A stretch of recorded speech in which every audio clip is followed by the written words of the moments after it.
I did read one of your articles where you were talking about your mission of modernizing the sales process by moving from really a product focus to a buyer focus, which, in the high tech world, so much of what we do sometimes gets focused on the product.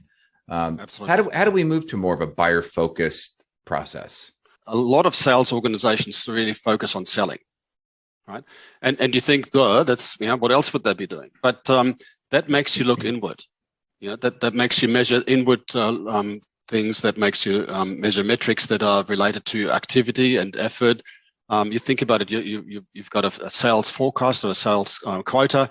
You got your pipeline. Then you say we measure pipeline coverage and all of those sort of things. And the customer almost becomes a bit of an afterthought. In the process, we're looking at our products and services, and we go, oh, well, how can we sell as many of them as possible by the end of the month, the end of the quarter, the end of the year, right? And we kind of forget that the customer is buying and we're not just selling. So let's stop looking at what we're selling and how we want to sell it and how we want to measure the progress of sales through the pipeline and all that sort of thing. And let's start with focusing on the buyer and how they want to buy from us. What you now need to do is you now need to intrigue them, get them thinking, make them what I call lean forward and say, oh, wow, Chris, that sounds really interesting. Tell me more. So the key to modern selling is actually in the opening, not in the closing.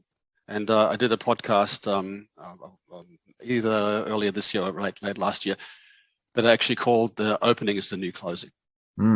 Because I say if you open right, the closing will take care of itself.